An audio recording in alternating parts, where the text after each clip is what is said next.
Assalamualaikum warahmatullahi wabarakatuh. Perkenalkan, nama saya Nikita Mara Ilmi, NPM 1913023004. Di sini saya akan menunjukkan simulasi pasa air es menggunakan Gromak sebagai tugas UAS perkuliahan kimia komputasi dengan dosen pengampu Bapak Andrian Saputra SPD MSc dan Ibu Lisa Tania SPD MSc.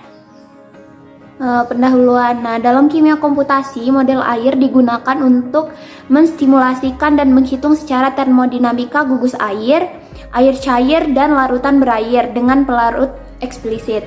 Nah, model ini ditentukan dari mekanika kuantum, mekanika molekular, hasil eksperimen, dan kombinasi ini untuk meniru sifat molekul tertentu. Banyak jenis zat model telah dikembangkan. Nah, secara umum ini dapat diklasifikasikan oleh 3 poin berikut. Yang pertama, jumlah titik interaksi yang disebut site. Yang kedua, apakah modelnya kaku atau fleksibel. Kemudian yang ketiga, apakah modelnya termasuk efek polarisasi. Nah, selanjutnya dari proses yang telah dilalui menggunakan model TI tip 4P. Nah, model ini pertama kali diterbitkan pada tahun 1983, diimplementasikan secara luas dalam paket perangkat lunak kimia komputasi dan sering digunakan untuk simulasi sistem bimolekular. Ada representasi dari model tip 4 secara khusus. Nah, salah satunya itu yang akan kita gunakan yaitu simulasi transisi fase air es itu sendiri menggunakan model tip 4P, di mana simulasi ini memperlihatkan perubahan fase air dari cair menjadi fase padat. Selanjutnya yaitu metode. Nah, kali ini kita menggunakan simulasi menggunakan model air tip 4P. Yang pertama, download file struktur air tip 4P, topologi, dan MD parameter. Kemudian, solvasi molekul air dalam kotak pada sampel GRO dengan molekul tip 4P GRO. Kemudian minimasi energi, kemudian ekuilibrasi pada NVT, kemudian langkah yang terakhir yaitu analisis simulasi MD pada PMD. Untuk melakukan simulasi transisi pasa air es dengan Gromak, kita dapat melakukan langkah-langkah seperti yang di Word, seperti dimulai dengan langkah 1 sampai ke langkah 15. Di mana di langkah 15 ini kita melakukan penggunaan data sebanyak 500 juta. Nah, ini membutuhkan waktu yang cukup lama. Nah, sehingga jika kita rasa laptop kita sudah panas, kita dapat menghentikan kepada waktu yang kita inginkan dengan mengklik Ctrl Z, dan jika ingin melanjutkan kita dapat mengkopikan tulisan pada langkah di nomor kedua. Selanjutnya, jika langkah yang 500 juta sudah selesai, selanjutnya kita dapat sampling hasil screen simulasi dengan memasukkan data seperti yang ada di layar. Kemudian di sini kita pilih grupnya yaitu grup 1. Kemudian kita buka VMD. Jangan lupa untuk mengaktifkan Xlaunch. Kemudian pilih file, new molecule, browse di MD Grow, kemudian OK, kemudian load. Kemudian browse lagi untuk MD Notepad XTC, kemudian OK, load lagi. Nah, jika perhitungan frame sudah selesai, kita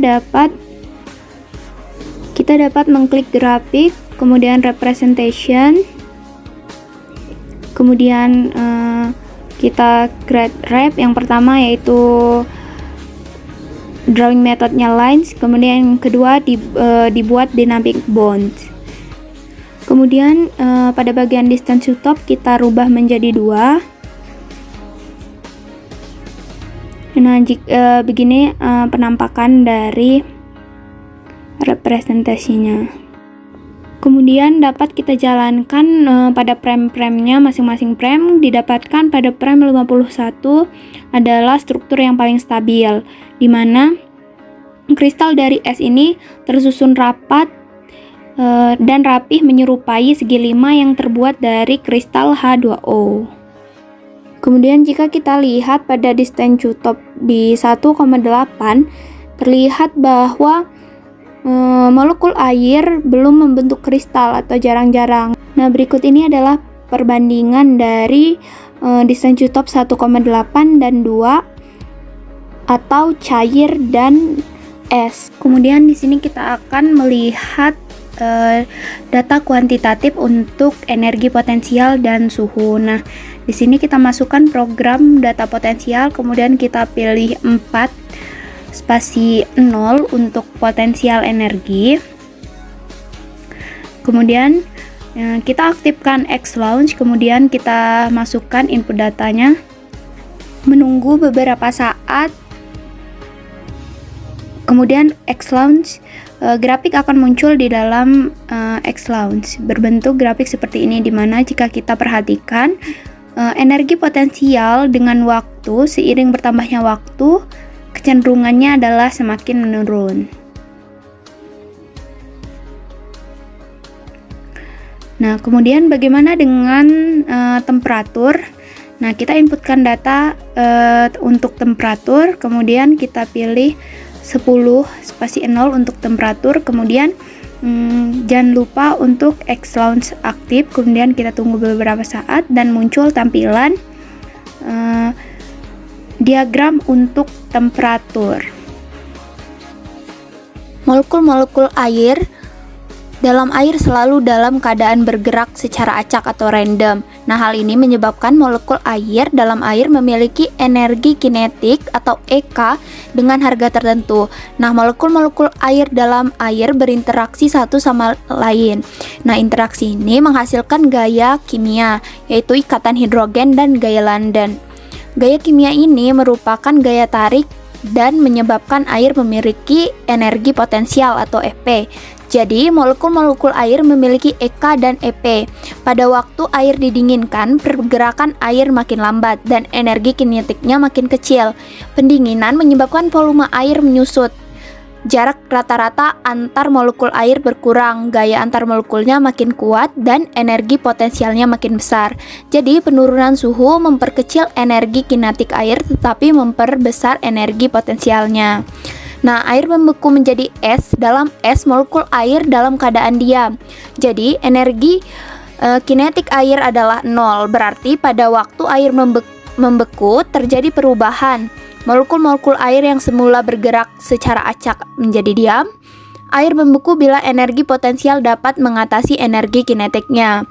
Pada tekanan 1 atm dan temperatur 25 derajat Celcius, energi potensial air belum dapat mengatasi energi kinetiknya. Agar air membeku, maka energi potensialnya harus dinaikkan dan energi kinetik harus diturunkan. Pada tekanan 1 atm ketika temperatur 0 derajat Celcius, energi potensial dapat mengatasi energi kinetik sehingga air membeku.